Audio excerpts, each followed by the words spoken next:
Here are 5 painful exercises that actually work. I'm also going to be ranking these exercises as I go. Let's check out exercise number 1 now. You're gonna hate this exercise, but I promise you'll benefit from it.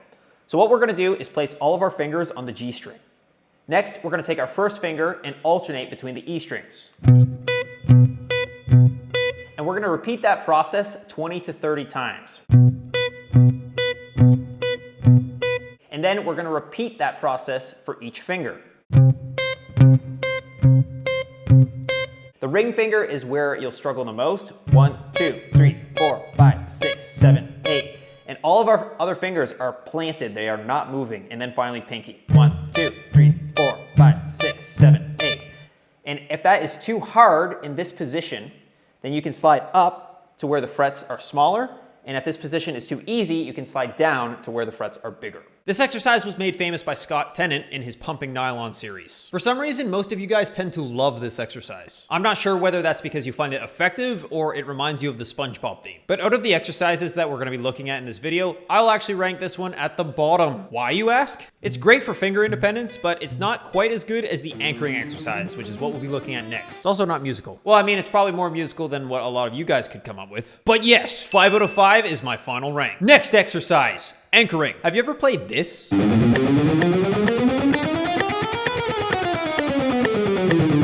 Well, this exercise is very similar, but we're just gonna anchor our ring finger on the 7th fret the entire time. Check it out.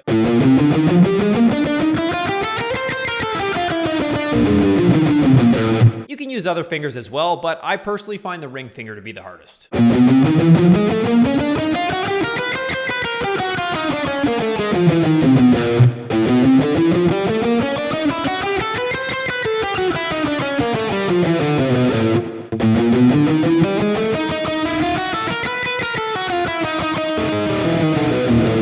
Out of our entire list here, I'll rank this exercise 3 out of 5. I also want to specify that these first 2 exercises are really great for the left hand. You can also benefit from these exercises regardless of skill level. Simply adjust the metronome accordingly. The third exercise is 3 minutes of 1, 2, 3, 4. Now we're going to move on to some right hand stuff. This next one is very easy. I'm just going to play a simple chromatic exercise for 3 minutes straight without stopping. The goal here is to keep going without losing speed. Making a mistake here and there is fine as long as you don't lose tempo. I'm going to set the metronome to 130. Check it out.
pick will slip out of your hands when you do this. It's fucking normal! Just record your number of pick slips. And if you're slipping up more than 4 times, decrease the tempo. And what's great about the 3-minute rule is you can really apply it to any exercise. You just play continuously for 3 minutes straight. And you could repeat this entire process 3 times per day. Just don't kill yourself in the process, as this type of exercise is pretty physically demanding. Give yourself some rest between sets. Because this is a right hand exercise that improves picking speed and accuracy, I will rank it 2 out of 5. And the next exercise is 3 notes per string. Metalheads already know this one. Jazz is harder than metal, by the way. This exercise requires you to know the modes. I'm going to play through all the modes using 3 notes per string. I'll use the key of G since it lays out well for this exercise specifically. Check it out.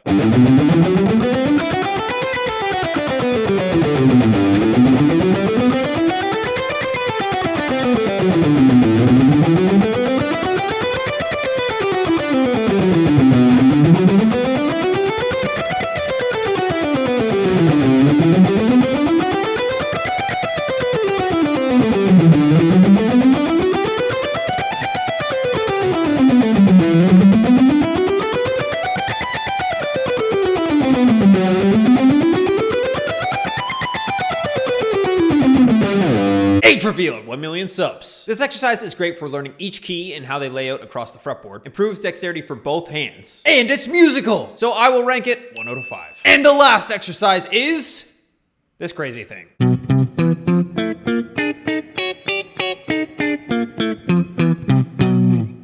All right, so for this exercise, we're gonna number our fingers 1, 2, 3, and 4. And when we play, we're only ever gonna use fingers 1 and 3 or 2 and 4, but we're never gonna mix odds with evens. And the pattern that we're playing is just this. And we're just playing that pattern down the strings. And then we have to turn around. And that's it. Now, if you wanna make this more difficult, let the notes ring for longer.